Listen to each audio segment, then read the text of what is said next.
Madhampatti Rangaraj Joy Crizildaa விவகாரத்தில் தினந்தோறும் புது தகவல்கள் வெளியாகி பேசுபொருளான நிலையில் விசாரணை நடத்திய மகளிர் ஆணையம் சமீபத்தில் பரபரப்பு தகவலை வெளியிட்டது. அப்பாடா, இத்துடன் எல்லா பிரச்சனைகளும் முடிந்துவிட்டது என இருவரின் ரசிகர்களும் நிம்மதி பெருமூச்சு விட்டிருந்த நேரத்தில்தான் பகீர் அறிக்கை ஒன்றை வெளியிட்டு மீண்டும் அவர்களின் விவகாரத்தை பற்றி எரிய வைத்திருந்தார் மாதம்பட்டி ரங்கராஜ். அந்த சர்ச்சை நெருப்பில் தற்போது ஜாய் கிறிசல்டா பதிலடியாக எழுப்பியிருக்கும் கேள்விகள் மேலும் எண்ணெயை ஊற்றியிருக்கிறது. அத்தோடு மாதம்பட்டி ரங்கராஜ் மீதான வழக்கை சிபிசிஐடி விசாரணைக்கு மாற்ற கோரி நீதிமன்றத்தில் மனு தாக்கல் செய்திருக்கிறார். இத்தனை மாதங்களாக அமைதியாக இருந்து வந்த மாதம்பட்டி ரங்கராஜின் மனைவி ஸ்ருதி தன் கணவருக்கு துணையாக நின்று அவரை கடைசி வரை பாதுகாப்பேன் என்று கூறி அறிக்கையையும் ஜாய் கிறிசல்டா இடையே நடந்த சில வாட்ஸ்அப் சாட் ஆதாரங்களை இன்ஸ்டாகிராமில் வெளியிட்டிருக்கிறார். மாதம்பட்டி ரங்கராஜ் தன்னை திருமணம் செய்து கொண்டு கர்ப்பமாக்கிவிட்டு ஏமாற்றிவிட்டதாக சென்னை காவல் ஆணையரகத்தில் ஜாய் புகார் அளித்திருந்த நிலையில் அந்த புகார் தொடர்பான விசாரணை சென்னை 1000 விளக்கில் உள்ள பெண்கள் மற்றும் குழந்தைகளுக்கு எதிரான குற்றத்தடுப்பு பிரிவில் நடந்தது. அதன் தொடர்ச்சியாக மாதம்பட்டி ரங்கராஜிடமும் விசாரணை நடத்தப்பட்டது. இந்த சூழலில் சமீபத்தில் மகளிர் ஆணையம் அந்த விசாரணை தொடர்பாக பரபரப்பு தகவலை வெளியிட்டது. மாதம்பட்டி ரங்கராஜ் ஜாய் கிறிசல்டாவை 2வது திருமணம் செய்து கொண்டதாகவும் அவருக்கு பிறந்த குழந்தை தன்னுடையதுதான் என்பதையும் ஒப்புக்கொண்டதாகவும் இந்த விவகாரத்தில் மாதம்பட்டி ரங்கராஜ் மீது நடவடிக்கை எடுக்க பெண்கள் மற்றும் குழந்தைகளுக்கு எதிரான குற்றங்களை தடுக்கும் பிரிவு துணை ஆணையருக்கு பரிந்துரை செய்ததாகவும் மகளிர் ஆணையத்தின் பரிந்துரை உத்தரவில் குறிப்பிடப்பட்டிருந்தது. அத்தோடு மாதம்பட்டி ரங்கராஜ் தான் குழந்தையின் தந்தை என ஒப்புக்கொண்டதால் மேலும் டிஎன்ஏ பரிசோதனை போன்ற கூடுதல் ஆதாரங்கள் தேவையில்லை என்றும் ஆணையம் முடிவு செய்துள்ளதாகவும் இதனால் குழந்தை மற்றும் தாயை பராமரிக்கும் பொறுப்பு மாதம்பட்டி ரங்கராஜுக்கு உண்டு என்றும் அந்த பரிந்துரை உத்தரவில் குறிப்பிடப்பட்டிருந்ததாக கூறப்படுகிறது. ஆனால் இவை அனைத்தையும் மாதம்பட்டி ரங்கராஜ் முற்றிலுமாக மறுத்திருக்கிறார். மகளிர் ஆணையத்தில் குறிப்பிடப்பட்டுள்ளபடி அவர் எந்த ஒப்புதலையும் கொடுக்கவில்லை என்றும் ஜாய் கட்டாயப்படுத்தி மிரட்டி பணம் பறிக்கும் நோக்கத்தில் தன்னை திருமணம் செய்து கொண்டதாக அறிக்கையில் குறிப்பிட்டிருந்தார். மாதம்பட்டி ரங்கராஜ் வெளியிட்ட அறிக்கைக்கு பல்வேறு கேள்விகளை எழுப்பி பதிலடி கொடுத்திருக்கிறார் ஜாய் கிறிசல்டா. மகளிர் ஆணையத்தின் முன் ரங்கராஜ் கூறியவற்றை மறுத்து வெளியே வந்து பொய் சொல்வதா என குற்றம் சாட்டியிருந்தார் ஜாய். ஒன்று பேசுகிறாரு, இன்வெஸ்டிகேஷன் ஒன்று பேசுகிறாரு, வெளியே வந்து அதை மாற்றி பேசுகிறாரு. அது எப்படின்னு புரியல. ஒரு கவர்மெண்ட் அத்தாரிட்டியான பர்சனே இன்றைக்கி அவர் கேள்வி கேட்குறாரு அப்படின்னா அவருக்கு பணபலம் இருக்கிற அந்த தைரியத்தில் அவர் ஒரு கவர்மெண்ட் அத்தாரிட்டியை கேள்வி கேட்குறாரா? என்னன்னா அந்த இன்வெஸ்டிகேஷன் ரூக்குள்ளே அக்செப்ட் பண்ணிக்கிட்டாரு. என்ன அவர் சொன்னது தான் நான் சொல்கிறேன்.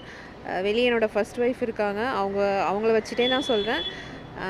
ஜாய் மாதிரி ஒரு பொண்ணு என்னை பார்த்துக்க முடியாது. அவ்வளோ நல்லா பார்த்துக்கிட்டாங்க,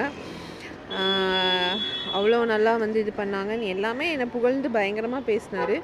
கல்யாணம் பண்ணிக்கிட்டேன்னு ஒத்துக்கிட்டாரு. மாதம்பட்டி ரங்கராஜ் வெளியிட்டிருந்த அறிக்கையின் முக்கிய அம்சமாக பார்க்கப்பட்டது மிரட்டி பணத்திற்காக திருமணம் செய்து கொண்டார் என்ற குற்றச்சாட்டுதான். ஆனால் அதை முற்றிலுமாக மறுத்த ஜாய் கடந்த ஜூன் மாதம் மாதம்பட்டி தனக்கு அனுப்பிய மெசேஜ்களை காட்டி பல்வேறு கேள்விகளை எழுப்பியிருந்தார். மிரட்டி கல்யாணம் பண்ணுறதுக்கு அவர் என்ன சின்ன குழந்தையா? எனக்கு அதுக்கு மட்டும் ஆன்சர் சொல்லுங்கள்.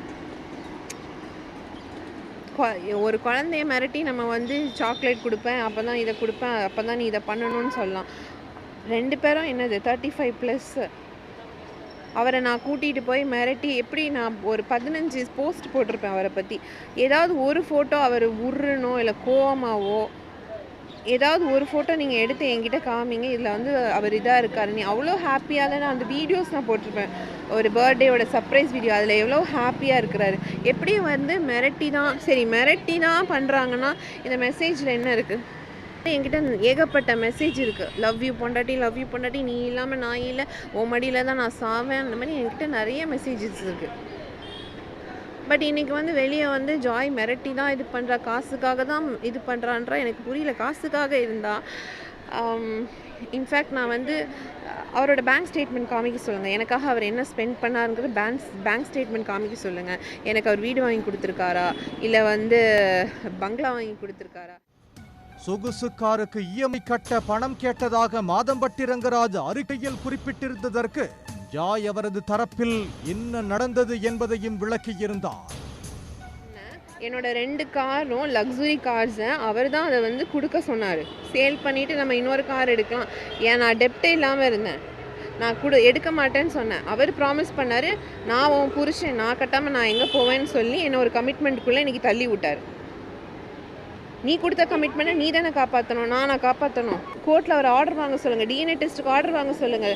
தைரியமான ஆம்பளைனா பண்ண சொல்லுங்கள். ஃபஸ்ட்டு அதுக்கு எனக்கு ஒரு கிளாரிட்டி கொடுக்க சொல்லுங்கள். இப்போ வரைக்கும் அதை அக்செப்ட் பண்ணாமல் இருக்கிறது அவர் தான் டிஎன்ஏ டெஸ்ட்டுக்கு வர மாட்டேங்கிறாரு. வர சொல்லுங்கள்.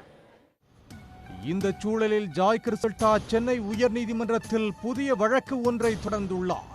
அந்த மனுவில் மாதம்பட்டி ரங்கராஜ் மீது ஜாமீனில் வெளிவரக்கூடிய பிரிவின் கீழ் வழக்கு பதிவு செய்யப்பட்டுள்ளதாகவும், ஆனால் தான் அளித்த புகாரில் மோசடி மற்றும் மிரட்டல், கொடுமைப்படுத்துதல், கருச்சிதைவை ஏற்படுத்துதல், மின்னணு பதிவுகளை அழித்தல் உள்ளிட்ட பிரிவுகளின் கீழ் புகார் அளித்ததாகவும் குறிப்பிட்டிருந்தார்.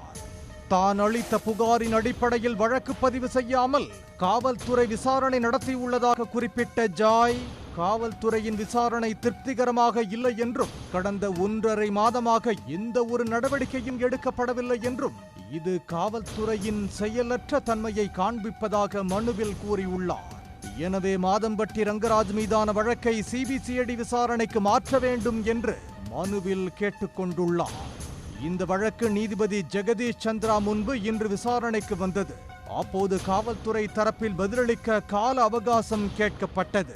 இதையடுத்து வழக்கு விசாரணையை வருகிற 12ஆம் தேதிக்கு நீதிபதி ஒத்திவைத்துள்ளார். இத்தனை மாதங்களாக அமைதியாக இருந்து வந்த மாதம்பட்டி ரங்கராஜின் மனைவி ஸ்ருதி தன் கணவருக்கு துணையாக நின்று அவரை கடைசி வரை பாதுகாப்பேன் என்று கூறி அறிக்கையையும், ஜாய் கிறிசல்டா இடையே நடந்த சில வாட்ஸ்அப் சாட் ஆதாரங்களை இன்ஸ்டாகிராமில் வெளியிட்டிருக்கிறார். அதில் கடந்த மார்ச் மாதம் தங்களின் குடும்ப புகைப்படத்தை இன்ஸ்டாவில் போஸ்ட் செய்ததாகவும், இதை பார்த்து ஏப்ரல் மாதம் ஜாய் கிறிசல்டா மோசமான மெசேஜ்களை தனக்கு அனுப்பியதாக கூறியுள்ளார். இருவருக்கும் இடையே நடந்த உரையாடலில் தன் கணவர் ரங்கராஜ், உனக்கு போலி வாக்குறுதிகள் அளித்ததாக கேள்விப்பட்டேன். அது எல்லாம் போலி வாக்குறுதிகள். நாங்கள் சந்தோஷமாக வாழ்கிறோம், அது உனக்கு தெரியும் என நினைக்கிறேன். அதனால் என் கணவரின் போலி வாக்குறுதிகளை நம்ப வேண்டாம் என ஸ்ருதி ஜாய் கிறிசல்டாவுக்கு அனுப்பிய மெசேஜ் ஸ்கிரீன்ஷாட்டை பகிர்ந்துள்ளார். தன் கணவரை சட்டப்படி பிரிந்து விட்டதாக கருதும் ஜாய் கிறிசல்டா ஏன் தனக்கு அத்தகைய மெசேஜ்களை அனுப்பி வைக்க வேண்டும் என்று கேள்வி எழுப்பியுள்ளார். இதன் மூலம் அவரின் டபுள் கேம் வெளிப்படுவதாக தெரிவித்துள்ளார். ஜாய் கிறிசல்டா ஊடகங்களை தனது தனிப்பட்ட மற்றும் பண லாபத்திற்காக பயன்படுத்துவதாகவும், அவரது நடவடிக்கைகள் அனைத்துமே பணத்துக்காக மட்டுமே என்று கடுமையாக சாடியுள்ள ஸ்ருதி தங்கள் குடும்ப அமைதியை கெடுக்க முயற்சி செய்வதாகவும் குற்றம் சாட்டியுள்ளார். தனது கணவர் ரங்கராஜை தன்னிடம் இருந்து பிரித்து அவரிடம் பணம் பறிக்கும் ஜாயின் உண்மையான நோக்கம் அவர் கைப்பட எழுதிய கடிதத்திலேயே இருப்பதாக கூறி அந்த கடிதத்தையும் வெளியிட்டுள்ளார். தனக்கு பணமோ வீடோ வேண்டாம் என்று பேட்டிகள் கொடுத்து வரும் அவர் கைப்பட எழுதிய கடிதத்தில் வேறு மாதிரி கூறியுள்ளதாக ஸ்ருதி தெரிவித்துள்ளார். மாதம்பட்டி ரங்கராஜ் தன் பண தேவைகளை கவனித்துக் கொள்ள வேண்டும் என்றும், தன்னை மனைவி என்ற அனைவரிடமும் அறிமுகம் செய்து வைக்க வேண்டும் என்றும் கடிதத்தில் ஜாய் கிறிசல்டா கூறியுள்ளார்.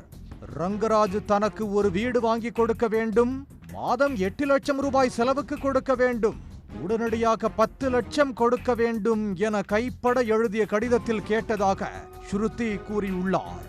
இது மட்டுமல்லாமல் ரங்கராஜ் தன் மனைவி ஸ்ருதி பிரியாவை விவாகரத்து செய்ய வேண்டும் என்றும் ஜாய் கிறிசல்டா கைப்பட கடிதத்தில் எழுதியுள்ளதாக ஸ்ருதி தெரிவித்துள்ளார். தன் கணவரிடம் இருந்து பணம் பறிப்பதுடன் சட்டப்பூர்வமான மனைவியான தன்னை அவரிடம் இருந்து பிரிப்பதுதான் ஜாய் கிறிசல்டாவின் நோக்கம் என்றும், அந்த நோக்கத்தை நிறைவேற விடமாட்டேன் என்றும், கணவருக்கு துணையாக நின்று அவரை கடைசி வரை பாதுகாப்பேன் என்று ஸ்ருதி ரங்கராஜ் தெரிவித்துள்ளார். அது மட்டுமல்ல, ஸ்ருதி வெளியிட்ட புகைப்படத்தை பார்த்துவிட்டு போட்டோ போட்டால் எல்லாம் உன்னால் ஷோ ஆஃப் செய்ய முடியாது என்று ஜாய் அனுப்பிய மெசேஜின் ஸ்கிரீன்ஷாட்டையும் வெளியிட்டுள்ளார். ஜாய் கிறிசல்டாவுக்கு எதிராகவும் தனது கணவர் மாதம்பட்டி ரங்கராஜுக்கு ஆதரவாகவும் ஸ்ருதி களமிறங்கி உள்ளதால் மாதம்பட்டி ரங்கராஜ் வெர்சஸ் ஜாய் கிறிசல்டா என்று இருந்த பிரச்சனை தற்போது முக்கோண போராட்டமாக தீவிரமடைந்துள்ளது. ஸ்ருதியின் குற்றச்சாட்டுக்கு விரைவில் ஜாய் கிறிசல்டா பதிலளிப்பார் என எதிர்பார்க்கப்படுகிறது. உடனுக்குடன் செய்திகளை தெரிந்து கொள்ள சன் நியூஸ் பெல் ஐகானை கிளிக் பண்ணுங்க.